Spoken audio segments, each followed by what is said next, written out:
কান্নায় বিভোর হয়ে যাবে। আদম নবী কান্না করবেন নিজেকে বাঁচাবার জন্য, মূসা নবী কান্না করবেন নিজেকে পরিত্রাণের জন্য, ইব্রাহিম নবী কান্না করবেন নিজেকে বাঁচাবার জন্য, মুক্তির জন্য, ঈসা নবী কান্না করবেন নিজেকে মুক্তি করার জন্য, উম্মতেরা তাদের সুপারিশের জন্য। আদম নবী দাঁড়ায় দিলেন, মূসা নবী দাঁড়ায় দিলেন। উম্মতের সুপারিশ করতে গিয়া ইব্রাহিম নবী বললেন আমি পারবো না, নূহ আলাইহিস সালাম বললেন আমি পারবো না।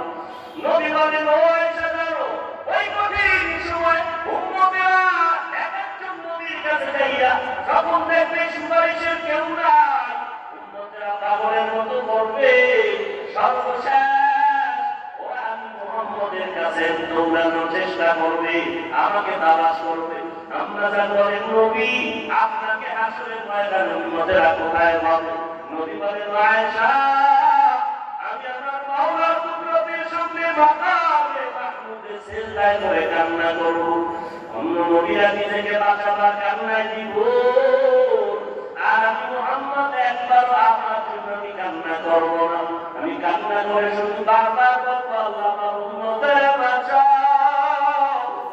আমার উম্মতের বাঁচাও, আমার একটা উম্মত যেন জাহান্নামে না যায়। আমার আল্লাহ তখন বলবে নবী আপনি কাঁদবেন না, আপনার উম্মতগুলো ধরে ধরে বাছাই করে জান্নাতের ময়দানের দিকে নিয়ে যান। ও আয়েশা আমি তখন খুশি মনে আমার উম্মতগুলো ধরে ধরে জান্নাতের ময়দানের দিকে নেওয়া শুরু করব।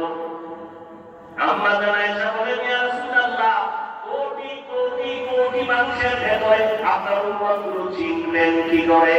নবী বলেন আয়েশা এই উম্মতগুলিতে মুহাম্মদের মুহাব্বতে করিয়া ওযু বানাইয়া পাঁচ ওয়াক্ত নামাজ যথাযথভাবে আদায় করবে, কিয়ামতের ময়দানে ওই ওযুর জায়গাগুলো নূরের আলোতে চমকাইতে থাকবে। আমি নবী দেখে দেখে উম্মতকে জান্নাতের দিকে নিয়ে যাব। ও কুষ্টিয়ার মুসলমান বাবারা, ও যুবক বৃদ্ধ বাবাজি, বন্দারা, মা বোনেরা, কিয়ামতের ময়দানে আল্লাহ